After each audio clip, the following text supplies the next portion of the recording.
İstanbul Malaya povestining davomı. Ördek oyoqlarga reklam. Uzoq da o'tmay o'qituvchi opalarining yangi beremi yaqinlashdi. Bu yo'li ul Turkiyada bek populyarlashib ketgan, har to'yda deyarlik beyilgan Katyushani beytirga o'yladi. Eng qiyu sanalgan sinfdosh qizlari "Mening әти harbiy, ul menga berga үйретті" dedi ham taqta oldidan chiqib beyib ko'rsatdi. Mehmet şunda, "Bunu epipeni beygen tüsle sikirip beysi eken" dep qarap turdi. Bik oddi saat eken. Uzoq o'ylamasdan biyuda qatnashirga tilak bildirdi. Ne g'ajab, o'qituvchi opa hech qarshi kelmadi. "Sen de Rusiyadan kelgan, senga kelishir biyirsin, qolganlar reklam yasar" dedi. Tik uydagilar optirashda qoldirdi. Mehmet Katyusha biyirga jiyinganin qaytib aytgan edi, әтisi suyunmadi, hatta xuplamadı. "Sen reklam ko'rsatam degin. Biz yasay turgan o'rdak oyoqlarin suvda yüze turgan ballonlarni ko'rsatir eding."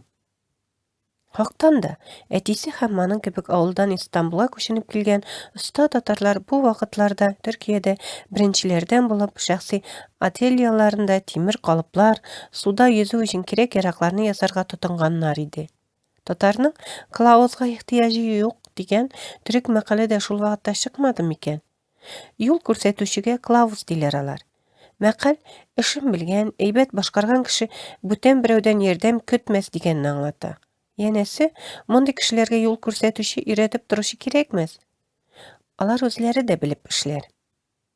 Qisqasi, sahnada reklam ko'rsatirlik aybir bor. Mehmet iki o'ylab turmadi. Ikkinchi kuni maktabga boruga Katyushani biyudan bosh tortdi ham reklam ko'rsatirga olindi. Shundan uyda zo'r repetitsiya o'tkarildi. Әтisi shundan suv ostida yüzganda tin olar uchun og'izga kiya turgan maxsus kupsha, ishkak oyoqlar, turkchalab aytganda polyotlar, ko'zlik, suv baloni olib qaytdi. Bir par o'rdak oyoqlarini qo'lina tuttirdi. Mehmet kiyasin kiyib, tutasin tutib bitirgach, g'ajab bir seyir qiyofatga kirdi. "Mana shulay sahnaga chiqarsin" dedi әтisi. "Bir aylanib kirsang yetar."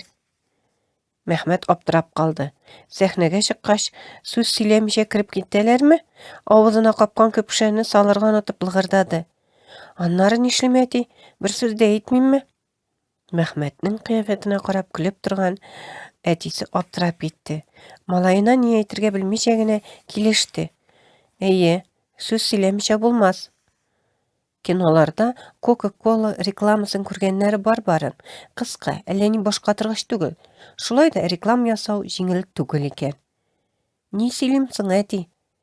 Әтisi boshini qoshib o'ylanib turdi. Anlari joy topganına suyunishdan yilmaydi. "Улым, sen bütün kishi e'tibor etsin uchun o'rdak kebek avush-tovush yugurib yur, ham bor kuchingga qichqir. Husayn polyotlari." Mehmet әтисен qabatlay boshlagan edi. Uşatmadı. "Bulay lığırdap turma, anglamaslar. Eyda qabat aybatlab qichqirib yurib ko'rsat ali." Tirishdi endi Mehmet. Terlab pishdi. Bu o'rdak oyoqlar bilan suvda yüzügüne rahat. Qiri yerda shabu birda joy tugul ekan. Shunga qaramasdan repetitsiyani o'zmadi. Әтисенең ko'ngli bulgancha tirishdi. Köpsha qopgan kelish so'zlarin oshiq etib qichqirishga joyin topdi. Bayram kunni ise Mehmet sahnaga yugurib chiqqach, әлегенә Katyushaning dardli kuyine qo'shilib, o'rinlarında beyib o'tirgan tomoshachi tinib qoldi. Birden malayning qiyofatini ko'rib ah etdilar. Bu bola oyog'ina ne kiygan, ne ko'zlik taqqan ol, ovozina ne köpsha qopgan. Ota-analar shoshib qoldi. Mehmetning reklami uzoq so'zilmadi. Hatta 1 minut uzmagandir. Tez-tezgina qo'lindagi o'rdak oyoqlarini bulg'ay oyog'ina kiyganlarini abuna Husayn polyotlari deb qichqira sahnani o'rab chiqdi da parda ortidan o'rdak tusli avush-davush kelib yugurdi. Anlari butunlar chiqdi. Birsi de Mehmetniki kebek natijali reklam yasamadi. So'ndan necha sinfdoshining әти-әнisi malay yanına keldi. O'rdak oyoqlar bilan qiziqsindi. Bu vaqtlarda Turkiyada bari tek 3 tatar yetiştira turgan bikte o'zga yüzü pribori o'rnida ul rahatlanib anglatdi. Абый, үрдәк аяклар суда тиз yüzdерә. Күзлекне көпшәне киеп су астына чумып була. Минем әтиләр ясый буларны. Эй, малай, сөйләнде генә инде. Кызыксынып сорашкан агайлар аның реклама өчен кигән йөзү әйберләрен сатып алдылар. Арадан берсе башкаларга караганда ныграк төпченде. Суда аяктан шуып чыгамы? Шуып чыкса батамы? Ни булыр? Югалырмы? Мәхмәт үзенең буларны киеп йөзгәне бар. Ничек бар, шулай турыдан ярды. Әйе, батар. Юкка чыгар. Мин Европада йөргәндә батмый торганнарын күрдем. Сезгә дә шундыйларны ясарга кирәк, дип киңәш итте теге абзый. Әмма мин бит шуып чыкса гына дидем. Мәхмәт реклам күрсәтеп кенә йөрмәде. Өйгә акча эшләп кайтты. Аның өстенә әтисенә баш катыргыч мәсьәлә тапты әле. Теге Европада йөргән абый турында сөйләде. Улын тыңлап торгач, Хөсәенне нинди материал кулланып ясыйлар икән дигән уй биләп алды. Шактый вакыт шул мәсьәләне чишәргә тырышты. Башы катып бетте. Кайдандыр шешә бөкәләре, кармак алдавычлар ясый торган күбек җыеп кайтты. Алар суда батмый, үрдәк аягы камырына менә шуларны атнаштырып карыйк дип ышанып йөрде. Тәҗрибә уздырды. Ләкин ул күбек суда озак торгач сыйфатын югалткан кебек җилем белән дә дуслаша алмады. Әтисе тәҗрибәләре килеп чыкмаганга шактый борчылды. Пушаманга калды. Чөнки нидер җитештерәсең икән, аны башка җирдә күпкә яхшырак итеп эшләгәннәрен белә торып, алгарышың тәэмин итә алмассың. Соңы кызганыч булуы бар. Нәрсәдән курыксаң, шул килеп чыга дигәндә, Илмас дигән берәү Европа илләреннән суда батмый торган яңа төр материалны әллә китерткән, әллә өйрәнеп кайткан. Кыскасы, суда батмый торган яңа төр үрдәк аяклары ясап сата башлады. Беренче җитешкән алга тизрәк китәр. Әлеге ир яңача җитештерүне алданрак җайга салганга күрә, Хөсәен полетлары сатылмый башлады. Эшләре кулдан китте. Нәтиҗәдә башка әйбергә тотынырга мәҗбүр булдылар. Хәрбиләр өчен яңартылган күзлекләр ясый башладылар. Әлеге күзлекләрнең үзенчәлеге шунда, пыяласын алыштырып була. Әйтик, томанлы һавада акны куясың, карлы һавада яшел төслесен. Хәрбиләргә дигән ул күзлекләр әле хаҗга кадәр киттеләр.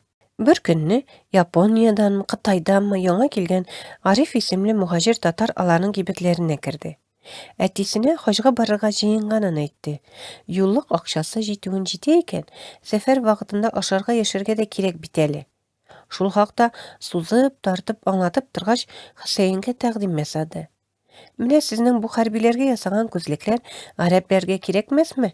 Шүлләрдә йөргәндә күзгә ком кермәсен өчен бик шәп әйбер. Әйдәгез, миңа шул күзлекләрне бирегез. Гарәпләргә сатармын. Күзлекләр урынына сезгә баян бирермен. Хөсәен кызыксынды әлбәттә. Әһә, татар абзые әтисенең йомшак урынын тапты. Ни генә дисәң дә, музыка уен коралларына мөкиббән кеше. Скрипка булсамы, авызка булсамы. Ризалашты әлбәттә. Мәхмәткә зур гына чемоданга күзлекләр тутырга кушты. Ариф абый, кара аны, шулай килешик. Сиңа күзлекләр бирәм, алып китәрсең. Баяны бездә калдыр. Уйнап карыйк башта. Тоткан юк бит аны. Төзекме әле, аны да белмибез. Уйный алмасак кире кайтарырбыз. Син акчаңны кайткач бирерсең. Ләкин баян шул. Ни өйрәтер кешесе юк, ни китабы дигәндә. Төркиядә беленгән музыка коралы түгел. Әтисе үз башына ки чыгарырга нык тырышты. Тәүге мәртәбә музыка коралында уйнарга өйрәнүе түгел бит. Аннан бушаган арада Мәхмәт кулына алды. Баян бер төрле киреләнде, тыңламады аларны. Әтисе кичләрен эштән кайткач, Мәхмәт көндезләрен укудан кайткач, шактый вакыт тарткалады. Уйнап кына китә алмадылар. Эх, татарлар яраткан мухаҗирләр белән килгән тальян гармон түгел шул. Авыл көйләрен уйный алмый, аҗиз калгач, әтисе шулай көрсенеп тә куйды әле. Гариф абый сен-сау хаҗдан йөреп кайтуга баянны илтеп бирделәр. Хуҗасында торсын. Яде башка бер уйный белә торган хуҗа табылыр әле. Тамам. Әсәрнең дәвамы киләсе видеоларда. Укыды Автор Айзрек Греева, Акчура.